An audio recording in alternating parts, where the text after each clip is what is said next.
사랑합니다. 오늘 본문에는 우리가 잘 알고 있는 부자와 또 거지 나사로의 비유가 기록되어 있습니다. 예수님께서 이 비유를 말씀하시는 이유는 무엇일까요? 부자는 구원받지 못하고 가난한 자는 구원을 받는다는 의미가 이 비유의 의미일까요? 역시 알고 계시듯 그렇지는 않을 겁니다. 오늘 본문의 앞선 본문을 보시면 예수님께서 이렇게 말씀하세요. 집 하인이 두 주인을 섬길 수 없으니 너희가 재물과 하나님을 겸하여 섬길 수 없느니라고 예수님께서 말씀하십니다. 여기서의 이 재물은 맘몬이라는 단어로 기록되어 있습니다. 이 맘몬이라는 단어는 그저 돈, 물질, 재물만을 의미하는 것이 아니라 이 단어 안에는 이런 의미가 있는데요. 내 삶을 지탱해주는 모든 것, 내가 살아가기에 의지할 법한 모든 것이 바로 이 맘몬이라는 것이죠. 결국 내가 살기 위해 의지하는 사람이 될 수도 있겠고, 물론 물질이 될 수도 있겠고요. 누군가에게는 건강이 될 수도 있겠고요. 모든 것들, 이것들이 맘몬인데, 문제는 이 맘몬이 사람에게 있는 하나님의 자리를 자꾸 차지하려고 하는 것이죠. 맘몬만 의지하게 만들어요. 그래서 예수님께서 말씀하시기를 종이 재물과 하나님을 겸하여 섬길 수 없다. 그 재물도 하나님께서 주셨음을 알아야 한다. 결국 하나님을 섬겨야 함을 말씀하고 계세요. 그런데 성경을 보시면 이 모든 말을 들은 바리새인이 예수님을 비웃습니다. 여기서 비웃는다는 단어를 그대로 번역하면 코를 치켜든다는 말입니다. 팔레스타인에서 이 코를 치켜드는 행위는 내 앞에 있는 사람을 극도로 경멸하는 행위입니다. 그러니까 바리새인이 예수님의 말씀을 듣고 모든 말씀을 들었대요. 예수님께서 하신 그 모든 말씀을 들었음에도 그 예수님을 경멸하고 있는 것이죠. 그런데 예수님은 이 바리새인을 한 단어로 수식하시는데, 돈을 사랑하는 바리새인, 탐욕스럽게 돈을 사랑하는 바리새인. 여기서도 우리는 알 수 있습니다. 정말로 사람은 재물과 하나님을 겸하여 섬길 수가 없어요. 탐욕스럽게 돈을 사랑하는 바리새인이 지금 코를 치켜들며 예수님을 경멸하고 있잖아요. 함께 섬길 수가 없는 것이죠. 그때 예수님이 오늘 본문 말씀인 부자와 나사로의 비유를 말씀하십니다. 지금까지의 전체 맥락을 살펴볼 때 오늘 이 비유는 단순히 부자와 거지 나사로의 이야기가 아니라 하나님께서 복을 주셔서 부자가 되었음에도 하나님을 섬기지 않는 한 사람과, 가난하지만 그에게 재물은 없지만 그럼에도 하나님을 섬기는 한 사람의 이야기가 바로 부자와 나사로의 비유인 것이겠죠. 오늘 말씀을 통해 우리는 한 가지를 깨닫게 될 것입니다. 그렇다면 나는 이 두 사람 가운데 지금 어떤 모습으로 살아가고 있는가? 나의 삶은 지금 누구를 의지하며 살아가고 있는지 우리는 깨닫게 될 것이고요. 그리고 말씀의 끝에 우리는 분명하게 결단하셔야만 합니다. 앞으로 나는 어떻게 살아가야 할지 결단하셔야겠죠. 오늘 성령께서 이 말씀을 우리에게 조명하셔서 하나님의 뜻대로 결단하는 은혜를 주시길 간절히 소망합니다. 아멘.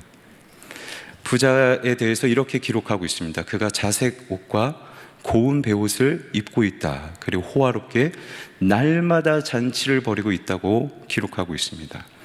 고운 베옷은 속에 입는 긴 흰색 옷을 의미합니다. 그런데 이 긴 흰색 속옷은 그 옷만으로도 엘리트 층들이 입는 옷이었습니다. 그런데 이 흰색 옷도 소박해지는 한 가지 옷이 있는데 바로 자색 옷으로 염색한 자색 옷. 이 옷은 더 훌륭한 사람들, 왕과 귀족들이 입는 옷이었죠. 그런데 이 부자는 지금 두 가지 다 입고 있습니다. 가장 부유하고 가장 높은 사람인데 그가 날마다 쉬지 않고 화려하게 호화스럽게 살아간대요. 여기서 호화스럽게라는 단어의 뜻은 빛내다, 뽐내다라는 뜻입니다. 하나님께 제물을 받아서 그 복으로 나를 뽐내는데, 내 마음대로 살아가는데, 내가 즐기는데, 여기에 집중하며 살아가고 있는 것이죠. 화려함이라는 만몬, 내 물질을 가지고 내 마음대로 살아가고자 하는 나 자신이라는 그 만몬에 취하며 살아가고 있어요. 겉으로 보면 정말 화려합니다. 그런데 이 화려한 부자의 진짜 모습은 어떻습니까? 날마다 잔치를 벌이고 있기에 그는 안식일을 지키지 않습니다. 날마다 잔치를 벌여야 하게 종들을 쉬게 하여야 하는데, 그 종들 역시 안식일을 지키게 하여야 하는데 종들 또한 안식일을 지키지 못하게 합니다. 계명을 지키지 않아요.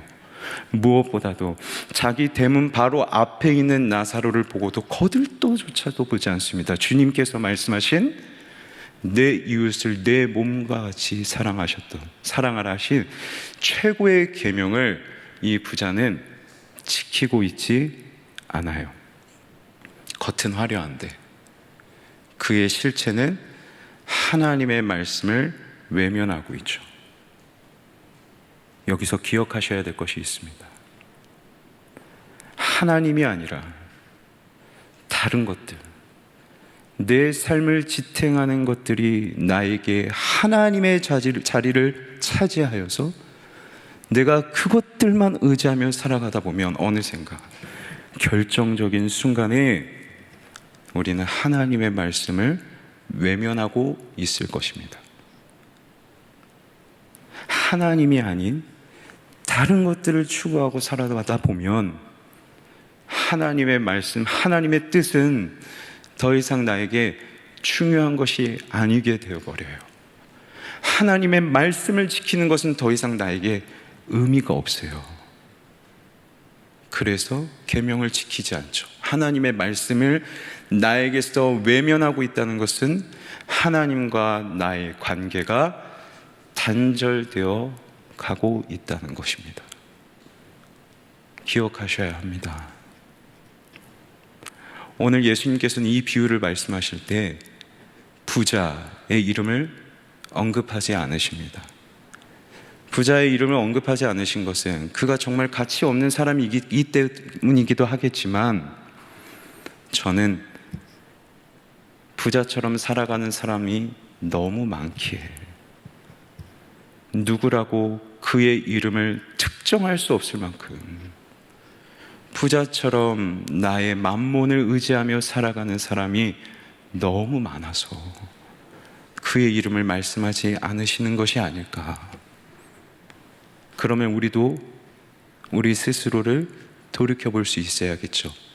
나도 그 다수에 속해 있지는 않은지, 나 역시 나의 만몬을 의지하며 살아가면서 어느샌가 나의 삶에 조금씩 균열이 생겨요. 그 균열은 하나님의 말씀을 한 번 외면하고 또 한 번 외면하고 또 한 번 외면하다가 하나님과 내가 단절되어 가는 것, 이것이 나의 모습은 아닐지 우리는 두려워하며 우리 자신을 돌이켜볼 필요가 있는 것이죠.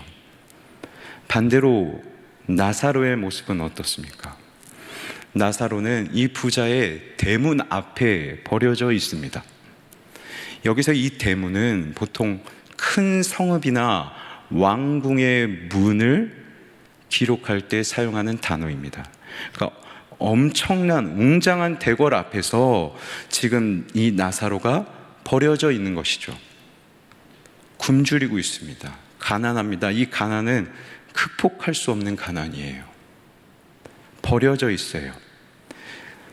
부자의 집에서 나오는 음식 찌꺼기를 먹으며 연명하고 있습니다. 특별히 여기 버려졌다는 단어는 너무 고통스러워서 움직일 수조차 없는 상태를 의미합니다. 불구로 볼 수도 있는 것이죠. 개들이 와서 그의 상처를 핥아요. 여기서 개는 사나운 경비견으로 보는 의견도 있습니다. 경비견들이 와서 그의 상처를 핥아서 그를 괴롭게 하고, 아니면 그의 모습이 너무 초라해서 개조차 동정하는 마음으로 그의 상처를 핥고 있건, 어쨌건 그는 아무것도 할 수 없습니다. 움직일 수가 없는 것이죠. 그런데 비극은 여기서 끝나지 않습니다. 성경에서는 이 나사로와 부자가 함께 죽는 것으로 기록하고 있는데, 그 죽음이 극명하게 차이가 납니다. 나사로는 죽고 부자는 죽어 묻혔다. 장례된 것이죠.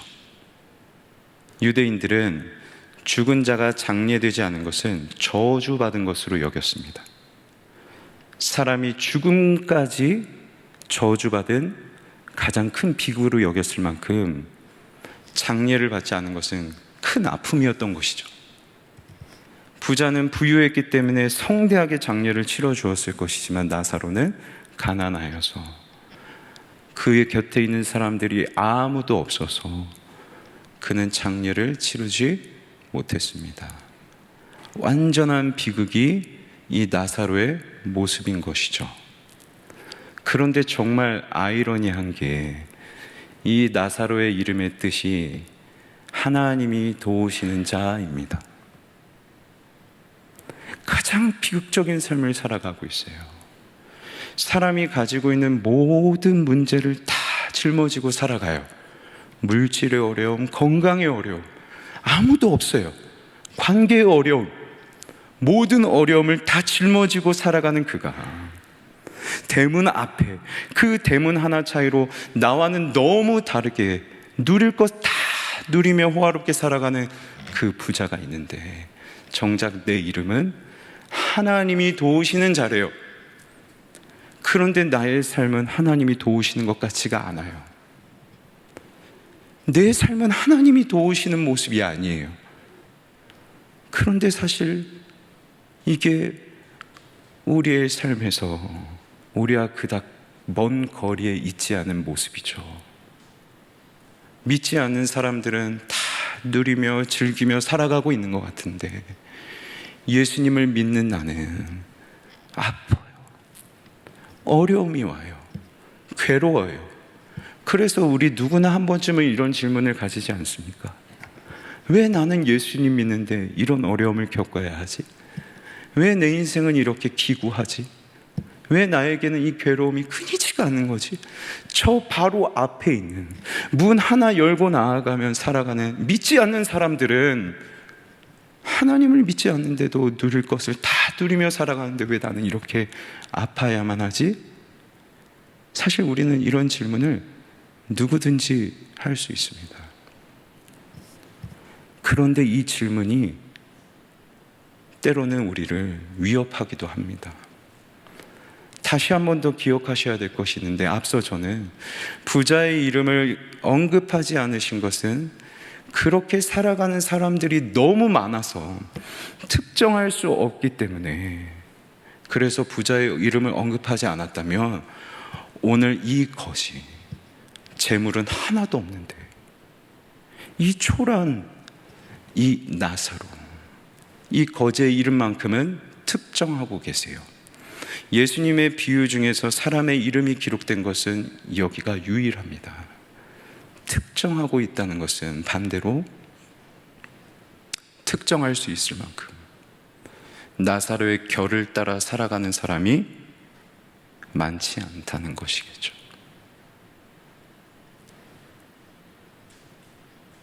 이해할 수 없는 어려움이 온다든지, 때로는 유혹이 온다 할 때 얼마든지 우리는 다수 부자의 결을 따라 살아가기 쉽다는 것. 그래서 오늘 비유의 상황을 보십시오. 부자의 집 안에는 여러 사람들이 몰려 있습니다. 하지만 그 대문 앞에 있는 나사로 주변에는 아무도 없어요. 나사로의 결을 따라 가려는 사람이 그만큼 없을 수 있다. 나 역시 예외가 아닐 수도 있다는 것이겠죠.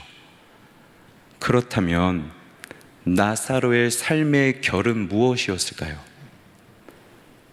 오늘 이것이 너무나도 중요한데요.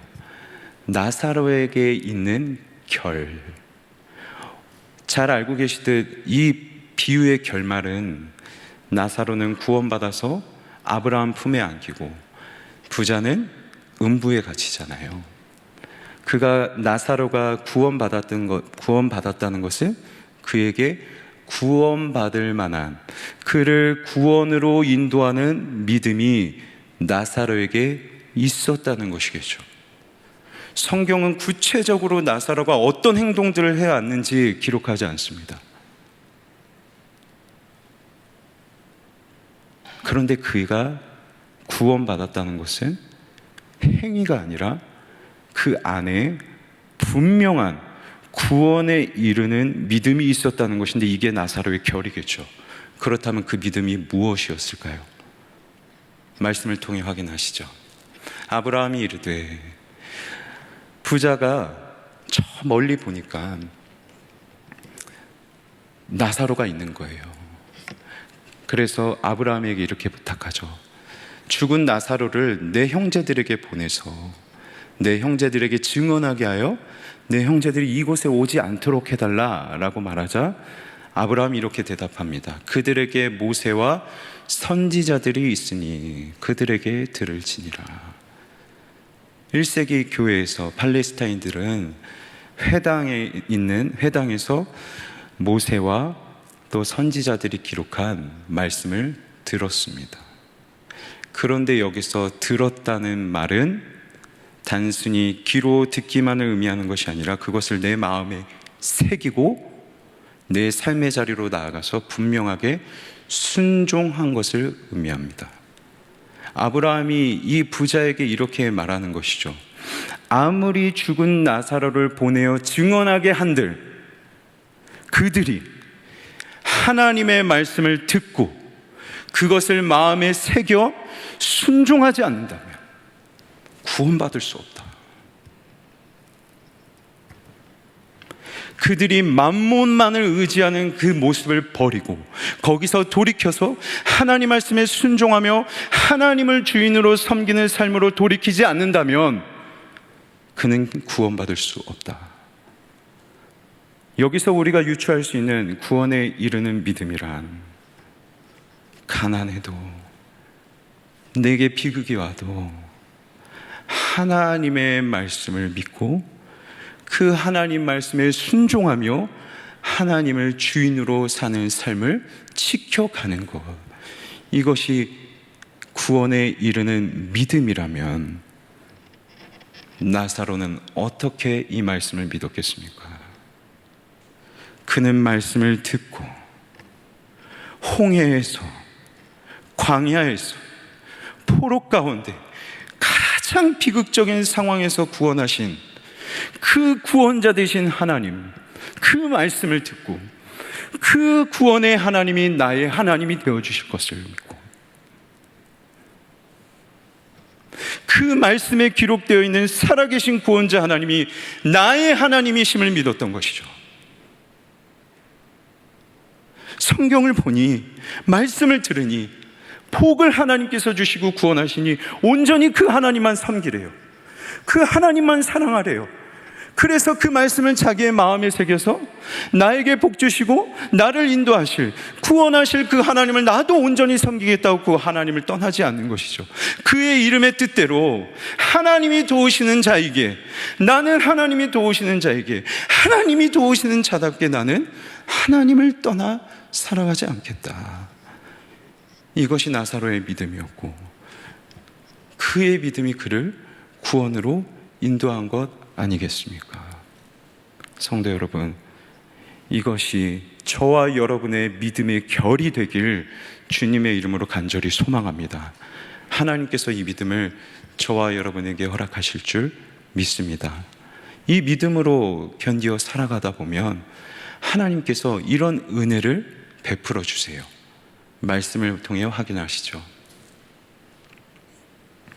그가 음부에서 고통 중에 눈을 들어 멀리 아브라함과 그의 품에 있는 나사로를 보고, 나사로가 지금 아브라함 품에 있어요.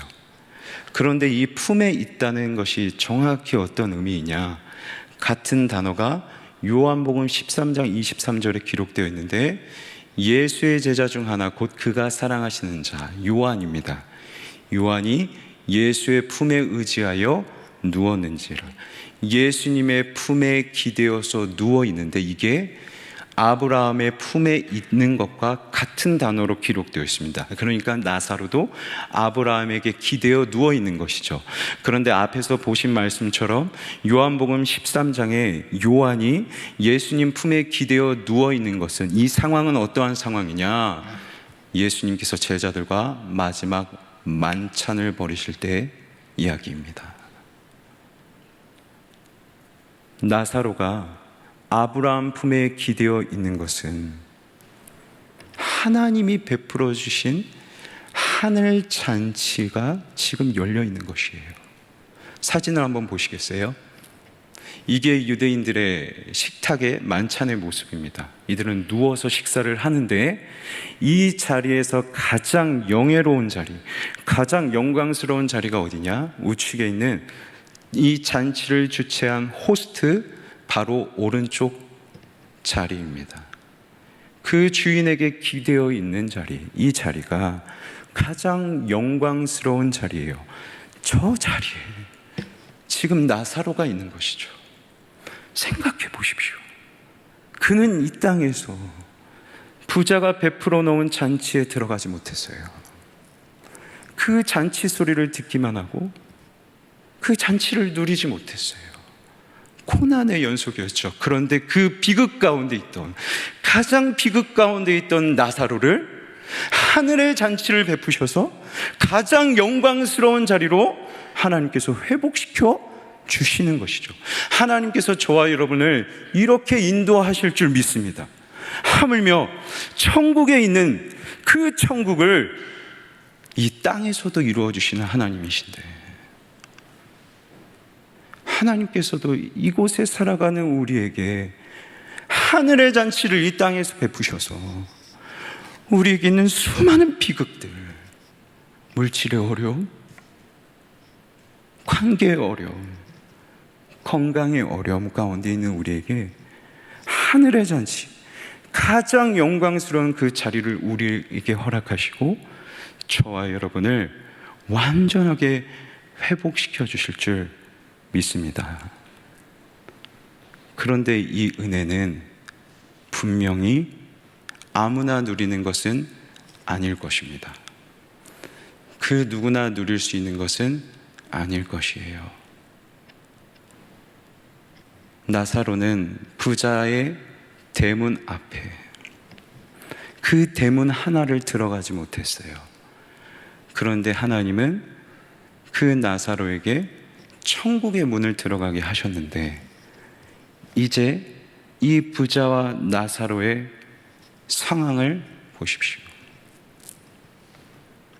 하늘의 잔치, 그 나사로를 가장 영광스럽게 회복하신 그 잔치에 부자는 참여하지 못합니다. 앞에서 보셨던 단어, 멀리, 멀어요. 그리고 오고 갈 수 없는 구렁텅이가 그 안에, 그 가운데에 자리하고 있죠. 누구나 누릴 수 있는 은혜는 아닐 것입니다. 나사로의 결처럼 수많은 어려움 가운데 있다 할지라도 성경에 기록된 그 구원자 하나님이 나의 하나님이심을 믿고 그 기록된 말씀을 나의 삶에 끌어당겨서 그 하나님을 나의 하나님으로 믿으며 내가 나사로, 내가 하나님의 도우신 자임을 믿고 하나님만을 섬기는 자들, 그 믿음을 지키고 그 믿음의 결을 따라 걸어가는 자들이 누릴 수 있는 은혜인 것이죠. 사랑하는 성도 여러분, 저는 앞서 서두에 말씀드렸습니다. 오늘 우리는 깨달아야 합니다. 나는 누구의 모습으로 살아가고 있는가? 만약 하나님을 온전히 의지하고 있지 않은 모습이 나의 모습이라면 오늘 이 말씀 앞에서 나의 발걸음, 나의 결을 돌이키는 은혜가 있길 소망합니다. 그리고 어려움 가운데 나의 발걸음이 부자의 결대로 이동하려 할 때 내 믿음을 지켜서 오직 나의 하나님만을 섬기는, 그리하여 하나님이 베풀어 주시는 그 잔치, 회복의 잔치의 은혜를 충만히 누리시는 저와 여러분이 되길 소망합니다. 말씀을 맺겠습니다.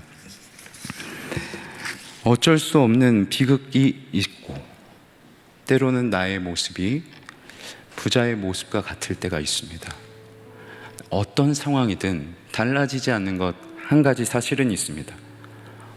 어느 순간에도 우리는 두 주인을 섬길 수 없어요. 어느 상황에 있던 그 상황 속에서 결단하셔야 합니다. 부자의 모습이라 할지라도 그 순간에도 두 주인을 섬길 수 없는 것은 변함없습니다. 내가 비극 가운데 있다 할지라도 두 주인을 섬길 수 없는 그리스도의 말씀은 변함없습니다. 그래서 우리는 지금 내가 어떤 가운데 있다 할지라도 결단하셔야 됩니다. 하나님을 섬기는 결단, 말씀을 나에게 끌어당겨 그 하나님을 믿으며 하나님의 말씀에 순종하며 살아가기로 하는 그 결단이 저와 여러분의 결단이 되어 그렇게 살아가는 자들만 누릴 수 있는 그 하나님의 은혜를 날마다 누리시는, 날마다 가장 빛나게 호화스럽게 하나님의 은혜가 호화스럽게 살아가는 저와 여러분이 되길 주님의 이름으로 간절히 소망합니다.